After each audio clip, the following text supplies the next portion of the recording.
دوستو آج کی ویڈیو انشاءاللہ بہت اہم ہوگی، ویڈیو کو سکپ مت کیجیے گا۔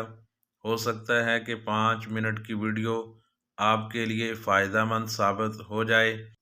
دوستو ڈیری فارم پر 3 چیزیں ایسی ہیں جن پر عبور حاصل کر لیا جائے تو کامیابی سے کوئی نہیں روک سکتا، کامیابی آپ کا مقدر ہے۔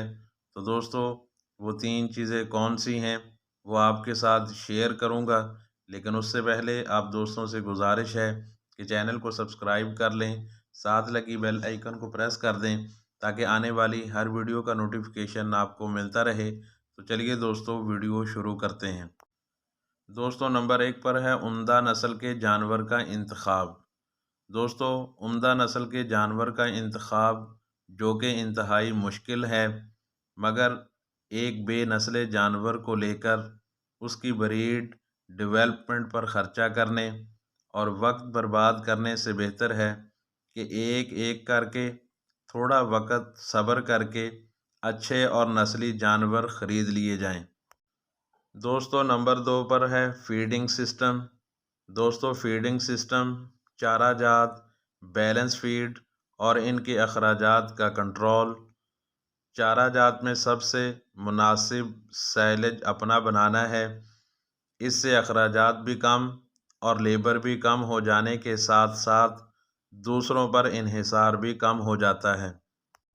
دوستو نمبر 3 پر ہے جانوروں کے لیے بہترین ماحول مہیا کرنا۔ دوستو شیڈ اور باقی کی ارینجمنٹ ایسے کی جائے کہ لیبر بھی کم رکھنی پڑے اور جانور بھی خوش رہیں، اور ماحول انتہائی اثر انداز ہونے والا سبجیکٹ ہے۔ اس سے کسی قسم کی قربانی سے مت پیچھے ہٹیں۔ اگر لمبے عرصے تک کاروبار کرنا ہے تو ماحول میں چند چیدہ نکات پر عمل کرنا ضروری ہوگا۔ دوستو ان میں سے کچھ اہم نکات آپ کے ساتھ شیئر کرتا ہوں۔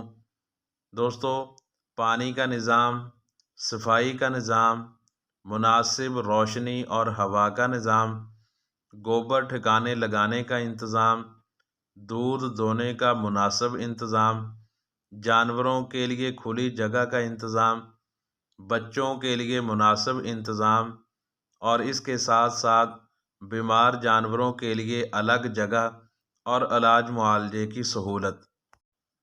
دوستو ان تینوں چیزوں میں سے سب سے زیادہ خرچہ جانور کو بہترین ماحول مہیا کرنے پر ہوتا ہے، مگر تھوڑا کر لیں لیکن اچھا ایک بار ضرور کریں۔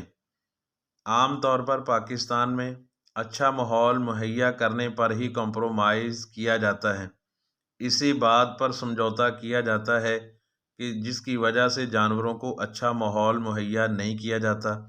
اس کی اگر وجوہات دیکھی جائیں تو سب سے اہم وجہ وہ یہ کہ جگہ کا کم ہونا، اور نمبر 2 زیادہ خرچ بچانے کی فکر ہوتی ہے، جس کی وجہ سے جانوروں کو اچھا ماحول فراہم نہیں کیا جاتا۔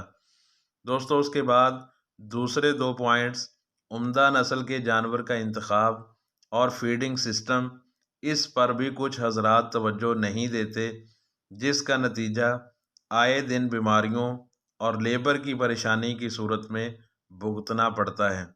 تو دوستو اگر آپ اپنے فارم پر کامیاب ہونا چاہتے ہیں، اپنے فارم کو کامیاب بنانا چاہتے ہیں اور ایک کامیاب فارمر بن کر ابھرنا چاہتے ہیں، اگر آپ اپنے فارم کو لمبا عرصہ چلانا چاہتے ہیں اور اچھی خاصی ارننگ حاصل کرنا چاہتے ہیں، تو آپ کو ان تینوں چیزوں پر عمل کرنا ہوگا، ان 3 چیزوں کے اوپر عبور حاصل کرنا ہوگا، تب جا کر آپ اپنے فارم کو بہترین طریقے سے چلا بھی سکتے ہیں اور اچھا خاصا ارننگ آپ اس سے کر بھی سکتے ہیں۔ تو دوستو امید کرتا ہوں کہ آج کی ویڈیو آپ کو پسند آئی ہوگی۔ ویڈیو پسند آئی ہے اس کو لائک کیجئے، کومنٹس کیجئے اور دوستوں کے ساتھ اس کو شیئر کیجئے۔ ملتے ہیں انشاءاللہ نیکسٹ کسی اور ویڈیو میں، تب تک کے لیے اللہ حافظ۔